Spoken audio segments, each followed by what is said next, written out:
नाम है इनका धवल त्रिवेदी, काम है इनका बच्चों को ट्यूशन पढ़ाना, मास्टर जी हैं। लेकिन मास्टर जी ट्यूशन पढ़ाते पढ़ाते अपने ही ट्यूशन में पढ़ने वाली लड़कियों को दिल दे बैठे। दिल ऐसे दे बैठे कि उन लड़कियों से कहा कि देखो मैं तुमसे प्यार करता हूं, तुम मुझसे बातचीत क्या करो, मेरी बीवी से मेरा तलाक हो चुका है और मुझे लगता है कि प्यार के नाम पर तुम मुझे अब पसंद आने लगी हो। इसके बाद लड़कियां भी मास्टर साहब की बातों में आ जाती हैं। अभी ये मास्टर साहब ट्यूशन को छोड़ छाड़ कर इन्हें लेकर, लड़कियों को लेकर पहुंच जाते हैं एक शहर, वहां से दूसरे शहर, फिर दूसरे शहर से विदेश तक भी पहुंच जाते हैं। यहां तक कि जब इनके बीच में प्यार होता है, शादी भी हो जाती है इस नाबालिग लड़की से। अब क्योंकि जो नाबालिग लड़कियां हैं उनसे कम से कम 2 गुनी उम्र का ये धवल त्रिवेदी हैं, लेकिन शादी होने के बाद, बच्चे पैदा होने के बाद धवल त्रिवेदी का रवैया ही बदल जाता है। वो लड़कियों से दूर दूर रहने लगते हैं, मार पिटाई करते हैं, और जो पहले जो मीठी मीठी बातें हो रही थी ट्यूशन के अंदर, अब वो सारी बातें बिल्कुल बंद हो जाती हैं। एक अलग ही दुनिया उन लड़कियों को मिलती है। अब उसी में से, ट्यूशन में पढ़ने वाली उसी में से एक लड़की जब भागकर वापस गुजरात आती है अपने घर वालों के पास और अपनी कहानी बताती है कि देखिए किस तरीके से मास्टर साहब ने ट्यूशन पढ़ाने के नाम पर मेरे साथ धोखाधड़ी की, मेरे साथ प्यार और संबंध बना है, और जब जैसे ही बच्चा पैदा हुआ उन्होंने मुझे धक्का मारकर घर से निकाल दिया।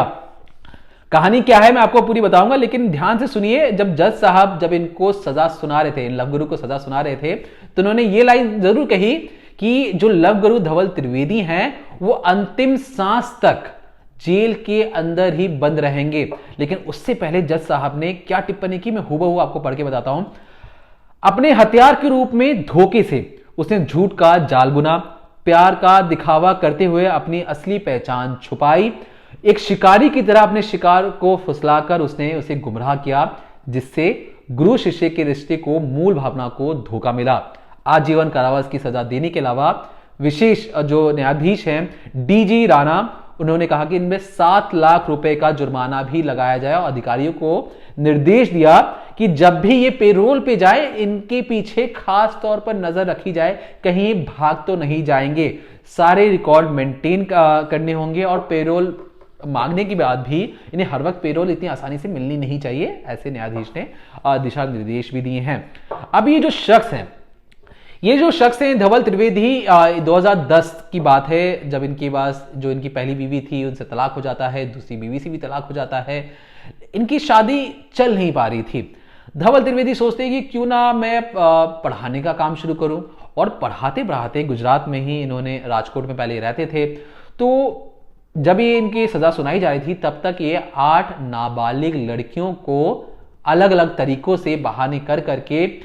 गुजरात से बाहर ले जाते हैं, दूसरे शहरों में ले जाते हैं, वहां पे अपना नाम बदलते हैं, और अक्सर ये अपना नाम बदलकर होटलों में रुकते हैं, वहां पर जाकर उस बच्चियों से संबंध बनाते हैं। जब प्रेग्नेंट हो जाती है तब इनका असली चेहरा सामने आता है। लेकिन जब चीजें,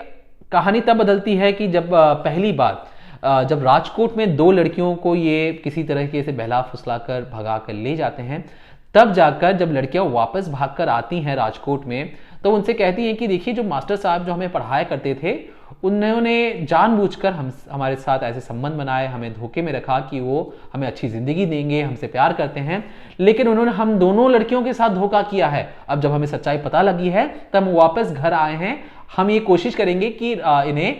सजा मिल सके। अब राजकोट में जब ये मामला जाता है, पुलिस धवल त्रिवेदी को गिरफ्तार करती है। धवल त्रिवेदी को गिरफ्तार करने के बाद जेल में भेजा जाता है, वहां पर भी इसे आजीवन कारावास की सजा सुनाई जाती है, क्योंकि किसी को भी इस बात नहीं पच रही थी कि जिस तरीके से एक ट्यूशन मास्टर किस तरीके से बहला फुसलाकर नाबालिग लड़कियों के साथ गलत काम कर रहा है। अब जैसे ही वो जेल में जाता है, पेरोल पर दोबारा बाहर आता है, आजीवन कारावास उसे मिला हुआ था, लेकिन पेरोल पर बाहर आने के बाद कुछ महीने ये बाहर रहता है, और वहां पर जाकर एक अपनी इंग्लिश कोचिंग के नाम से एक एकेडमी खोलता है, जहां पर ये खुद पढ़ाने जाता है। अब धवल त्रिवेदी से ये अपना नाम सुखविंदर सिंह रख लेता है, उसे लगता है कि उसे कोई पकड़ेगा नहीं। अब पेरोल वाली जिन खत्म होने के बाद जब इसे वापस जेल जाना था, तो ये वापस जेल भी नहीं जाता। अब इतने दिनों में क्या होता है कि एकेडमी में पढ़ाते पढ़ाते अपनी आदत से मजबूर ये अलग अलग 5 और लड़कियों को अपने जाल में इसी तरीके से फंसा लेता है। 5 से 6 लड़कियां फंस जाती हैं इसके चंगुल में, और एक एक कर हर बार ये लड़कियों को ले जाकर अलग अलग शहरों में ले जाकर उनके साथ संबंध बनाता है, उनसे शादी करता है, और सारी लड़कियों के साथ संबंध बनाने के बाद, प्रेग्नेंट करने के बाद ये उन्हें छोड़ देता है। अब जो अक्सर जो नाबालिग लड़कियां होती हैं, उन्हें अपने घर का एड्रेस पता नहीं होता है। उन्हें लगता है कि जिस तरीके से धवल त्रिवेदी उनसे प्यार कर रहे हैं वो एक सच्चे इंसान है, अच्छे इंसान है, लेकिन जैसी सच्चाई पता लगती है ये बहुत जल्दी ही उन्हें लगता है कि बहुत दूर निकल आई हैं, अब वापस मुड़कर कैसे जाएंगी। लेकिन हिम्मत बांधकर जब 1-2 लड़कियां वापस आती हैं तब जाकर ये मामला फिर से खुलता है, और पुलिस जब इनकी दबिश देती है और खोजने की कोशिश करती है और धवल त्रिवेदी के नाम पर इनाम रखा जाता है, तब धवल त्रिवेदी जेल में जाकर सरेंडर कर देता है और कहता है कि ठीक है, कहीं उसका एनकाउंटर ना हो जाए, कहीं उसके पुलिस उसके पीछे हाथ धो के ना पड़े, तो जानबूझकर वो सरेंडर करता है। सरेंडर करने के बाद जब पुलिस उससे पूछताछ करती है तब जाकर उसका असली चेहरा सामने आता है। वो ये कहता है कि देखो, मैं तो लड़कियों से बिल्कुल सच्चा प्यार करता हूं, मैंने किसी भी लड़की के साथ कोई ऐसे गलत मोटिव के तहत उनसे ना प्यार किया है। मैं लड़कियों को ट्यूशन जब पढ़ाता हूं, जो बच्चियों को ट्यूशन पढ़ाता हूं, तो मैं उन्हें एज एन स्टूडेंट पढ़ाता हूं, लेकिन जो बच्चियां होती हैं उनका दिल मेरे पर आ जाता है, मेरा दिल भी उन पर आ जाता है, और इसीलिए जो हमारे बीच में जो प्यार का जो संबंध था वो आगे बढ़ता हुआ चले जाता है। तो उन्होंने सीधे तौर पर यह कहा कि देखो, ये जो प्यार का जो सिलसिला था वो एक तरफ से नहीं था, दोनों तरफ से था। जब उसे ये पूछा जाता है कि तुम अलग अलग शहरों में जाकर नाम बदलकर क्यों रहते हो, तो उसका यह कहना था कि अगर पुलिस उसका पीछा करते हुए आए तो किसी को भी ये भनक ना लगे कि धवल त्रिवेदी नाम का शख्स फलाने फलाने होटल पे रुका है, किस जगह पे जा रहा है। यहां तक कि जब लड़कियां प्रेग्नेंट हो जाती थीं, जब बच्चे के फादर के नाम के तौर पर जो अक्सर लड़कियों को तब पता लगा कि तो फ्रॉड इंसान है, वहां पर जो लड़कियों के जो पिता या जो बच्चों के जो पिता थे उनके नाम के तौर पर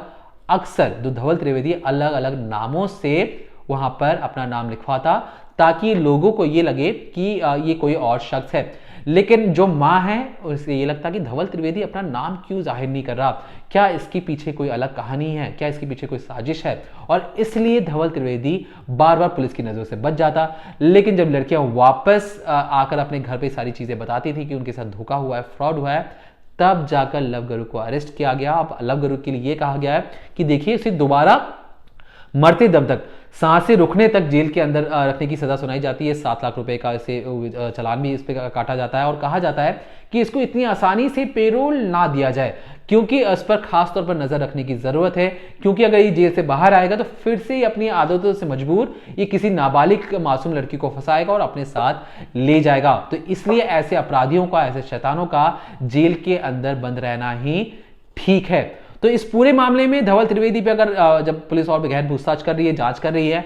पता ये भी लग सकता है कि अब तक 8 नाबालिग लड़कियों के साथ संबंध बनाकर उनके साथ प्रेग्नेंट कर उनके साथ शादी कर ये भाग चुका है। लेकिन जांच में पता लगाने की ये भी कोशिश हो रही, क्या धवल त्रिवेदी ने और भी कई लड़कियों को अपना शिकार बनाया था, क्योंकि जिस तरीके का ये इंसान है ये किसी भी तरीके से अब रुकने वाला नहीं है, और पेरोल देने से मना किया जा रहा है। इस पर खास तौर पर नजर रखने की बात भी कही जा रही है।